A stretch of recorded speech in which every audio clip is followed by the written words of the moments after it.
And welcome back, Montreal, to the Suburban Radio Hour with my colleagues, Anthony Bonaparte, features editor, Mark Lidbetter, sports editor.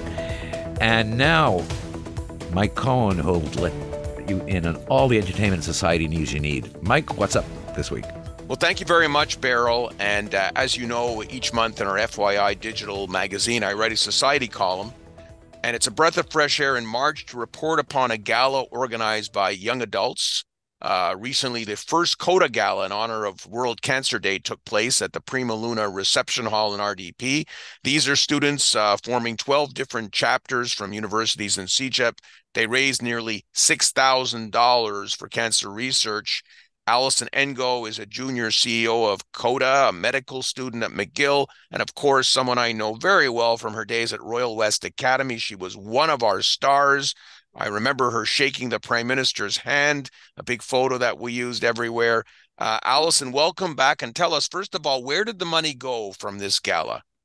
Hi, Max. Thank you so much for the warm welcome. So the money to this event goes directly to La Fondation Québécoise du Cancer, and it's to benefit cancer patients, of course, in research, but also in support services. So supporting, for example, they have chat rooms, they have different social activities. So that's where all of our money went. We had a great time hosting over 170 people at our event, which was a great success since this was our first big gala to organize as a team. The event also featured a 5-course dinner served with red and white wine at the Prima Luna Reception Hall.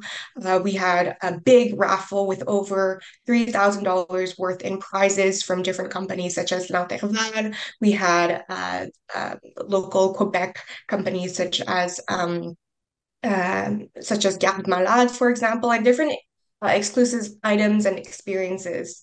We had testimonials as well from cancer survivors in general from the Ardeen of Medicine at McGill campus, Outaouais, as well as cancer oncology doctors. So it was all around such a successful event, and I'm incredibly proud of our team. We have over 100 executives from all over Quebec and Ontario universities and CEGEPs.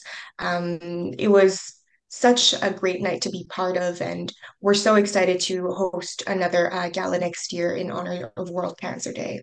Well, it's a real breath of fresh air to see young people organizing galas. And years from now, I'll be talking to you about a big gala you're probably going to organize that will probably raise hundreds of thousands of dollars. Alison, thank you for being my guest, and people can read more about your gala in my society column in the FYI magazine. Keep up the great work.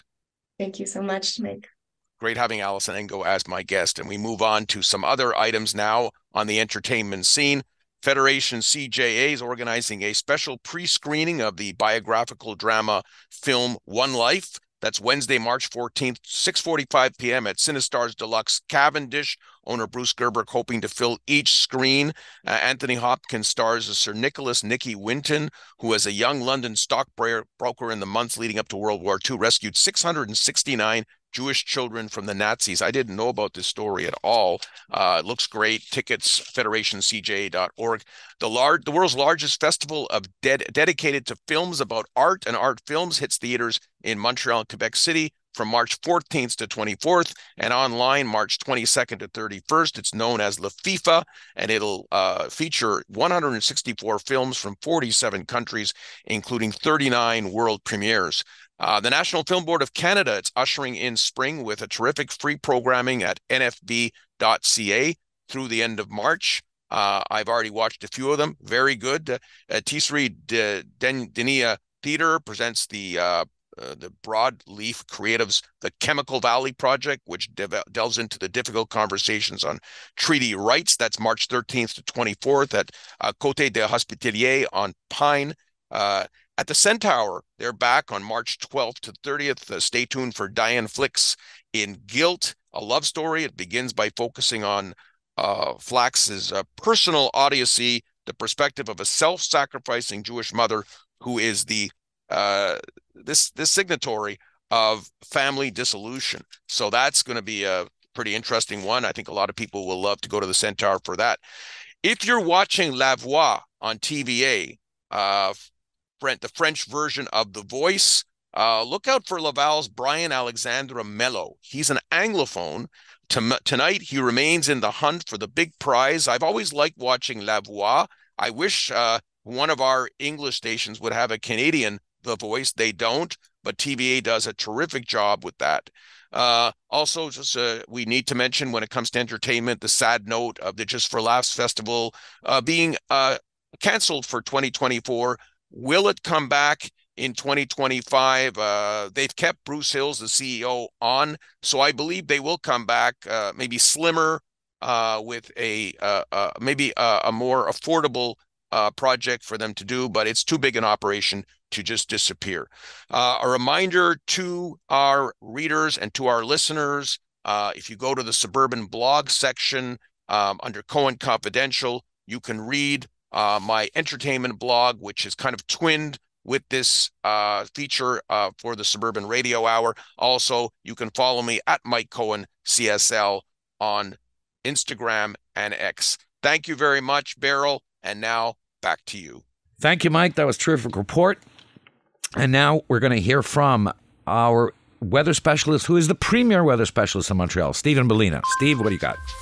Good evening, Montreal. I'm Stephen Bellina, and this is the Suburban Weather Minute. We had another record high this past week, 14.1 Celsius on Tuesday. That surpassed the record of 13.3 set back in 1964. We have established numerous records over the course of this winter season. A very warm winter, and the data is now backing that up. Meteorological winter composed of the months of December, January, and February had an average temperature of minus 2.8 Celsius for the city of Montreal. That ties the record set back in 2000-2001. The difference in 2001, we had quite a bit more snowfall with 173 centimeters, and that was thanks mainly to a very snowy March and April that year. Currently this year, we're sitting at 121 centimeters. We have a bit of wet snow expected Sunday evening into Monday morning. That's thanks to low pressure moving along the east coast. The heaviest amounts of snow in southern Quebec should fall at the upper elevations, as temperatures will be very close to the freezing point here right in the city. Looking ahead at this upcoming week, temperatures are going to warm once again as high pressure moves into the region. We are seeing, however, a cooling trend towards the spring equinox, which occurs on March 19th. There is a period in there where temperatures will be well below freezing at night and around the freezing point during the daylight hours. So if we have any weather systems interacting with that cooler air, we may be seeing some additional snowfall this winter. In terms of temperatures, once again, February coming to an end with an average temperature of minus 2.6 Celsius for Montreal, and that is second only to 1981's minus 1.3 Celsius. Very warm across eastern North America. Toronto's winter as well, 0.3 Celsius, the warmest on record for that city, and also the first time they have had an average winter temperature above the freezing point. You can always get weather updates at thesuburban.com under the blog tab, the Suburban Weather page. Until next time, I'm Stephen Bellina. Thank you, Steve. And now we're going to traffic, and after traffic, we're going to throw it to Mark Lidbetter for his sports report, and he has a special guest, Montreal Tundra guard, Philip Flory.